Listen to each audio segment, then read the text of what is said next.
Hi everyone, I'm Anusha, Senior Customer Success Manager here at Loyalty Lion, and I'm really excited to welcome you to the final session of day one.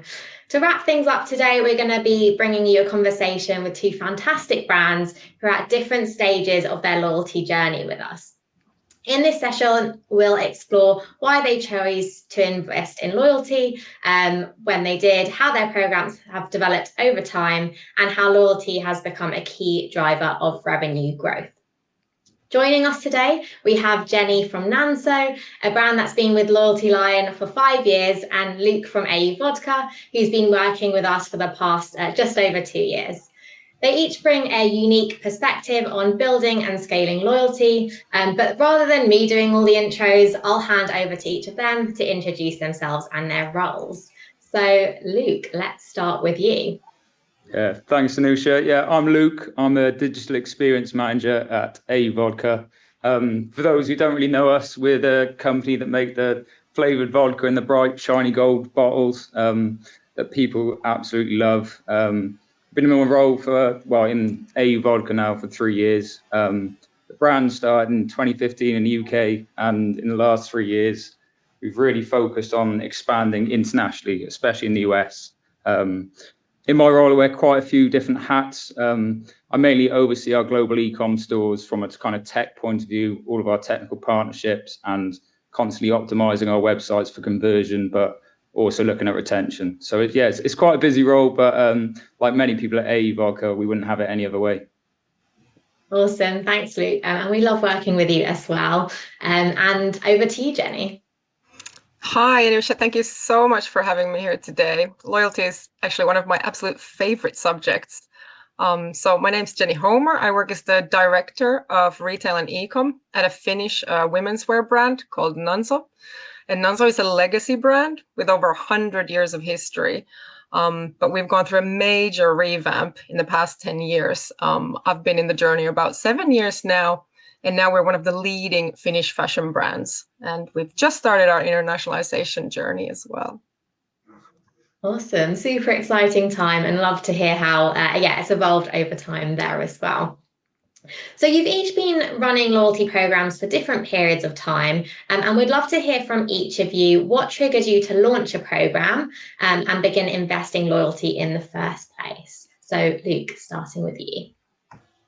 I think a key factor to our success as a business as a whole was that we early on, because we were an independent alcohol brand, started very small, that we relied on our supporters, our kind of fan base. So we realized quickly that we were not just trying to build our customer base, but create this sort of fan base, like brand advocates who kind of scream and shout about our brand. Word of mouth is really important to us at the start of our journey. So it seemed only logical, really, to double down on this and leverage these fans and give something back. So our loyalty program was really a way of doing that. We built out this tiered-based scheme, and we've really tried to harness community through our program, giving people back sort of a lot of cash-based incentives, savings. And another kind of reason we looked into loyalty as well is because as we got more and more popular, we became more readily available across the UK. So in every sort of major supermarket now, every wholesaler, every sort of corner shop, convenience shop. So it was an additional way to bring customers and keep customers coming back to us directly online. So that through the cash-based incentives, but also these experiential rewards that we developed in our program is what made it successful and why we chose to invest in a loyalty program. Great, thank you, Luke. And Jenni, what about you with Nanso? So because of our long history, especially on the retail side, and I'm almost a little bit embarrassed to tell you this, but before our current loyalty program, we actually only had stamp cards for customers. So, get a stamp when you spend over a certain threshold, and when you have 10 stamps, you get a discount. And the only contact details we had was just emails for people. But because the technical systems were so legacy, basically so old, we really couldn't identify customers, and we couldn't really gather any data on them or their behavior. And this meant we had no idea who our best customers were, and also no way to reward them. So as soon as we were able to upgrade our platform and move all of our retail and e-com onto Shopify in 2019, we knew that one of the first steps we had to do was to create a loyalty program. It was so important to us. Awesome. So yeah, really taking control of your customer base there, and knowing who's coming back rather than just the paper stamps. Awesome. So Luke, Au Vodka's loyalty program launched in October 2022, just before Black Friday. Could you tell us about the journey so far from launch until now? Yeah, so we were very ambitious when we launched our program. We wanted it to kind of be industry leading in the sort of alcohol and also really food and beverage sector. So we built out a very kind of comprehensive rewards base, not just the normal voucher base, but we had all these experiential rewards. We were offering things like lots of free gifts, adding customers onto our PR send out, so they're getting personalized gifts and things like that. And we thought just before Black Friday, we probably should have launched a little earlier, but we wanted to capitalize on Black Friday as it's probably the best time in the year for customer acquisition. So we built out this program and launched it just before Black Friday because we knew we were going to get this influx in new customers. And it went really well. People really engaged with it. I think that Black Friday back then, I think we had about 12 or 13,000 customers enrolled by the end of it, which was great. But now looking at some of our stats, we've got 85 to 90,000 members in our program, which is fantastic. Some of the other data we're looking at, we're finding that these members are spending almost 20% more per order than our other members. They're purchasing 3 times more frequently. And generally, I had a look at the data actually earlier today, and I was quite surprised they're now 5 times more valuable than people who aren't on the program who are checking out as guest customers. So it's the kind of way of looking at loyalty from a perspective of members versus non-members, and these members who are actually engaging is really powerful to us, and it's given us kind of new understanding of our loyalty program. And some of the rewards that we offer have become a key part of our strategy online. So we do a lot of early access to our new product launches. We tried that out in 2023 with sort of password protected product launches on site, and there was such a buzz around them and so many people trying to get this early access. And it's not only worked as a way to reward customers in the program, we also use it as a tool to get people into our loyalty funnel. So it's key to our strategy online now. Awesome. And it sounds like your customers have received that well. Yeah, very well. It's we get lots of customers. We do our new product launch. We did our juicy peach flavor recently, and our Instagram DMs get flooded with people saying, "Oh, how do I get the password? How do I get early access?" And then on that page, we'll have a way of you can enroll into the program from that page, and that gets people into our funnel. Then it's our job to get them from being in the program to engaging with the program, earning their rewards, and then we see the benefits I talked about from there. Love that. Yeah, building the hype to get customers engaged. Love it. And fast forward to today, Jenni. Nanso has been up and running for sort of 5 years as well. Could you tell us a little bit about Nanso's loyalty journey from 2020 to today? Absolutely. I'd love to tell you more. So one of the main drivers for us in the beginning was just to keep it simple. So we launched without any tiers because we just didn't have enough data, and we didn't want to make assumptions on the tiers and spending without having some data. But we did make the program quite aggressive on purpose. So the benefits for the customers were huge in the beginning. And that was our focus during the first year, pretty much just to get customers to join the loyalty, to train all our staff to do recruitment, and almost at any cost. Because we really needed that additional data and the contact details. What we also did was do a lot of customer research, like focus groups and interviews for the next steps of the journey. And actually, some of the goals kind of changed as we went along.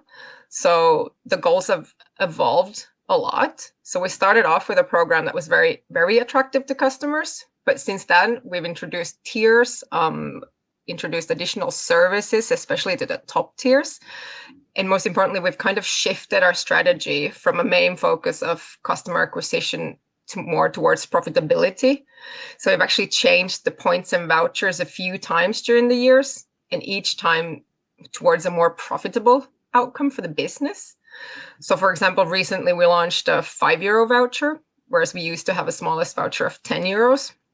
And years ago, we thought that €5 wouldn't be attractive enough to get people, but actually now it's the most used voucher. So we've done a lot of changes during the years.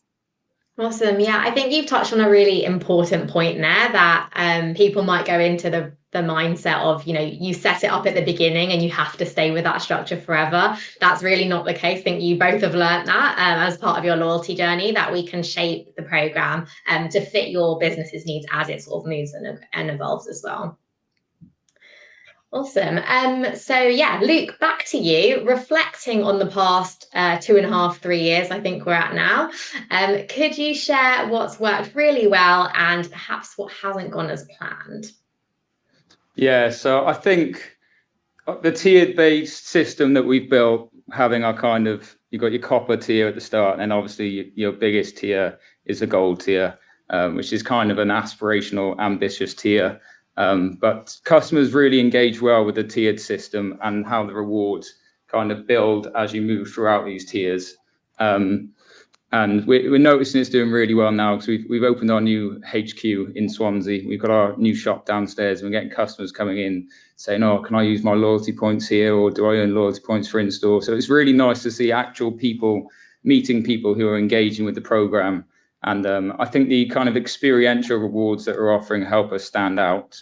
But then on the flip side of that, it was very ambitious, the program we launched, and as the brand has grown and as our customer base has grown and our member base has grown, it becomes tricky to consistently deliver what we kind of the top tier experiences that we promised. We always try our best and we get them done, but we've realized that maybe perhaps we were a little over ambitious with our offering. And the lesson that we've taken from that is start with understand your customers, start with the core rewards that you want to offer and build from there, rather than trying to do everything from day one. And so you've got to balance the ambition with the realities and of the cross team efforts resolved and the resources needed to offer all of these experiences. But it's definitely a lesson we've learned. It's a lesson we'll apply when we're launching into new territories. Yeah, I think you guys wouldn't be a disruptive brand if you didn't try new things along the way. So you've got to give it a go, and we've learned a lot, and we've learned from out of what we've offered which experiences really tick with our customers. So it's doubling down on that. And now we've got our new HQ downstairs. We're going to offer some experiences in store. We've got like our mini golf course. We've got a museum walkthrough downstairs. We're opening up a new lab as well soon. So it'd be great to start offering those to our loyalty customers. Awesome. Not just another quiet year for you guys then. Oh, never a quiet year here. Awesome. And yeah, Jenni, I'd love to bring you into this as well. Looking back over the past few years at Nanso, what do you feel has worked particularly well, and what has been more challenging? Yeah, good question. So loyalty for us has worked particularly well in driving retention. So nearly 70% of our turnover is attributed to loyalty in some way. So that's huge, and it's very significant for our whole business. And loyalty, and especially when we get loyal customers into redeeming vouchers, their lifetime value is over 4 times higher than non-members, and their shopping frequency is 3 times more often, for example. So it really, really works. The challenging aspects for us have been a little bit like Luke was saying, like finding other rewards than basic points and vouchers. I think it's something we're still working on. So what could we offer our gold tier members that would feel really special, but still be technically doable and also in line with our values and sustainability? So for example, free giveaways is not something that we feel would work for us just due to the brand values. So sometimes it's quite difficult to find other things. Like right now we offer, for example, if you buy a pair of trousers from us, you can get them shortened to the right length for free. So we'll offer things like this, like where you can modify products from us. But that's sometimes quite challenging, like thinking of what else could we do, especially in that kind of really brand retention and building a community and having that connection with customers. So I think that's something we still struggle with. That makes sense. And it's ever sort of evolving, trying to do something that the competition isn't doing. But both of you guys are doing a great job at that and offering lots of experiential rewards to your customers and benefits as well. Jenni, just on that, are there any sort of standout moments or lessons that have shaped your approach to loyalty? Yeah, definitely. I think one of the things we've realized, like I said earlier, we've changed the program quite a few times during the 5 years. So we've really realized that our customers are actually quite on board with change, and that we shouldn't be too worried about changing things if we need to or if we see opportunities. So I think we've become a bit more bold in the past few years, especially compared to the beginning. Although I'm also really happy that we did take our time in the beginning and got to know what our customers really wanted from loyalty. And we still can continue to do that. Always before we make changes, we'll do a poll or some kind of study or have discussions with our customers to find out what any ideas that they have and what their wishes are and what competitors are doing and such. But yeah, definitely not being too worried about changing things once in a while. I love that. That's a great learning. I definitely see that trend as our brands go through their loyalty journey and they get more confident in sort of year 2, year 3. Yeah, that's a great learning. Cool. So I'd love to open this up to both of you. You've both been working with Loyalty Lion for a number of years. What's made you stick with loyalty all this time? And Luke, I'll let you go first.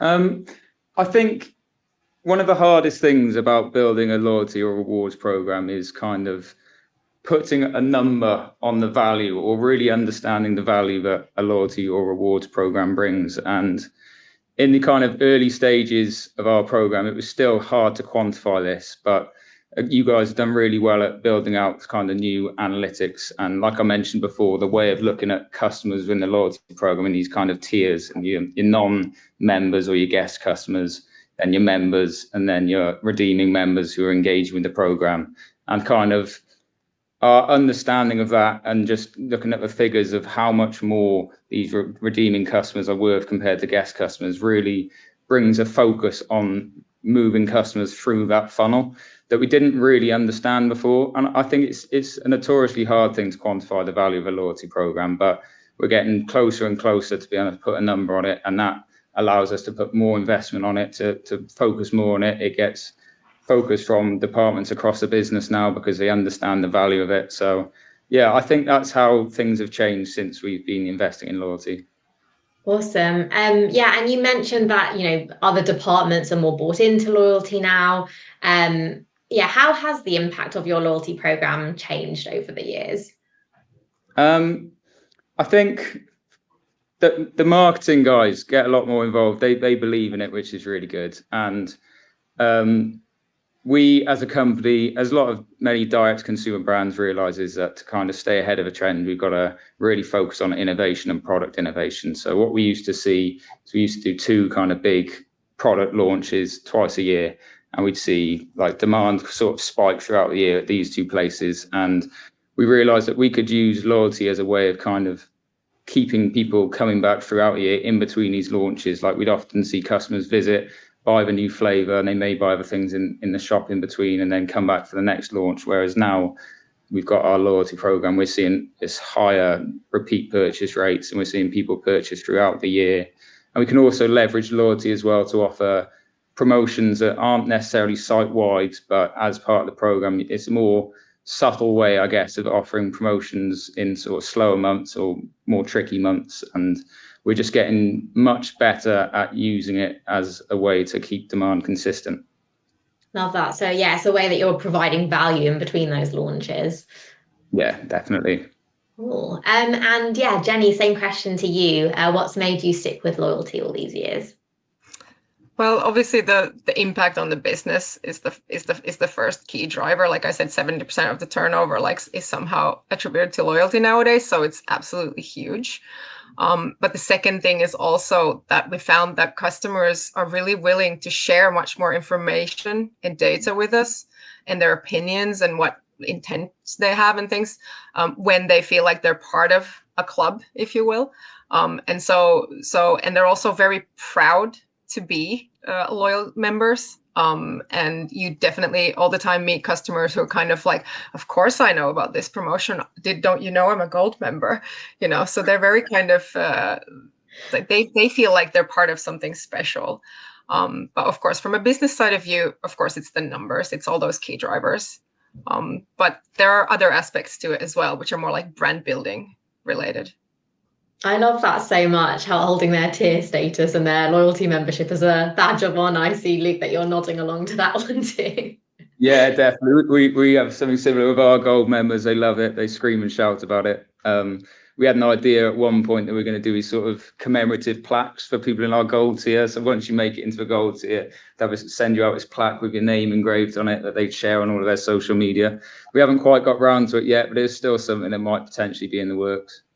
Yeah, that's a great idea. Like, definitely. I think it's like it's maybe also part of this kind of gamification trend that people are really kind of, we can really tell that people are like, no, I'm going to hold on to these points because I want to get up to that level, and then I want to have these vouchers, and so they're kind of like playing it in a way. But yeah, it's very fun. Yeah, definitely. No half measures over here. Luke, looking ahead, Au Vodka has grown massively and continues to do so over the past few years. How do you see your loyalty program supporting your future business strategy? We've realised now that it is key to our strategy. I think the first steps for us are going to be optimising our sort of UK program. A really important part, I think, of building our program and optimizing our program is getting consistent feedback from our customers. So we often do that through surveys, of course, incentivized by loyalty points, but kind of hearing from our customers at different stages in their loyalty journey and working out what is really valuable to them.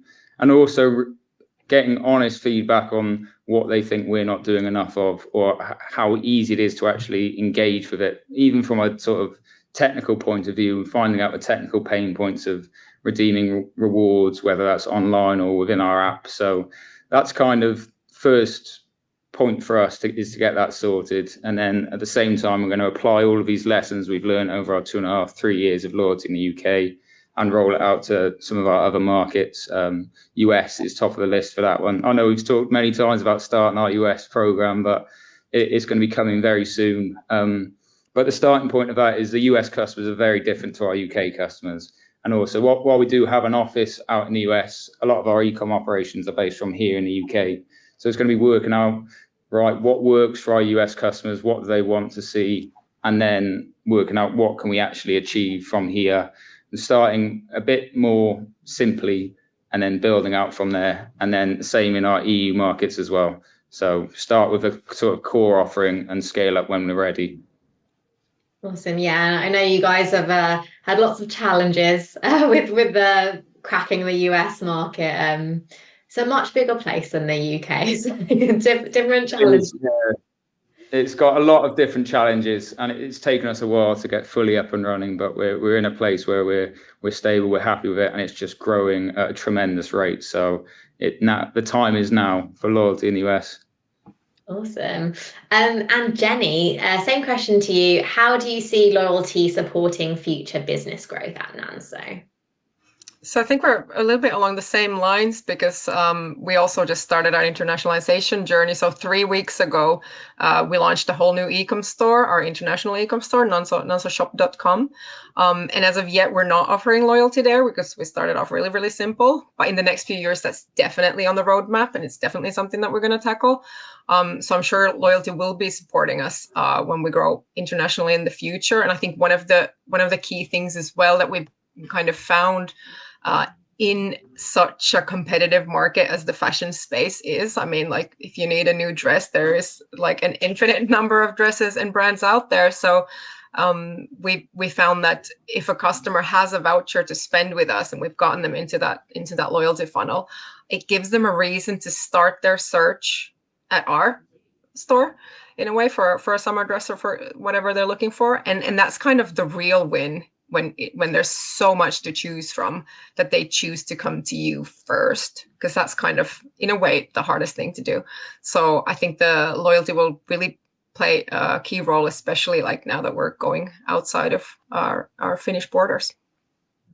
Exciting times, lots of expansion happening for both of your brands there. Yeah. And yeah, it's really clear from both your programs and both of the way that you speak about, you know, your loyalty journey, that a lot of effort has gone into nurturing your customers and making sure that you are you have those relationships with those customers through the program and the benefits and things like that. So yeah, loyalty done perfectly with both of you guys.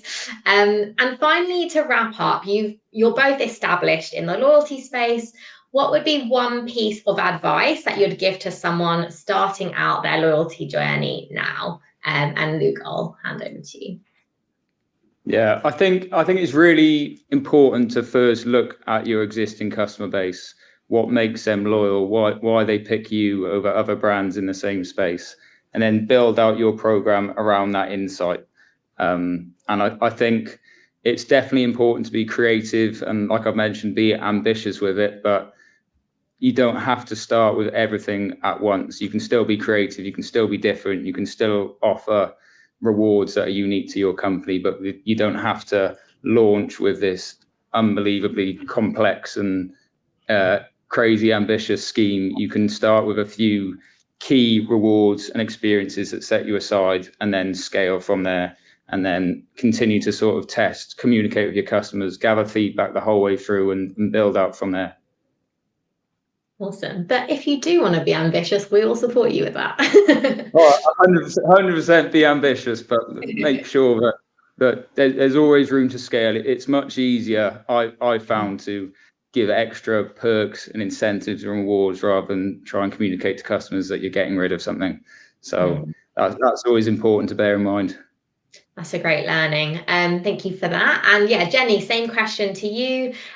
What advice would you give to a brand starting out their loyalty journey? Yes, I think I'm very along the same lines as Luke. So hopefully it's not all the same, but like I would say the same thing, like just start somewhere. Like it doesn't have to be perfect straight away. And quite often I find, and our customers told us, that some of the best loyalty programs with the best retention, they're pretty simple, and at least they're very easy for the customer to understand. So they know what they're getting for what they're doing and what they can do with it. So just like Luke said, you don't have to try and invent something completely new. The most important thing is to get started, and then you'll get the feedback from your customers, and also just the same thing, that to make the customers part of that journey, whether it's through focus groups or polls or whatever, and also asking them what their other favorite brands do for loyalty and what are they offering, and get that customer insight in there. But yeah, I feel like I have pretty much the same things as what Luke was saying. So. Awesome. Yeah, great advice from both of you. You're obviously aligned and you know what you're talking about. So yeah, that makes complete sense. It's like building a house, got to get the foundations right before you start painting the walls.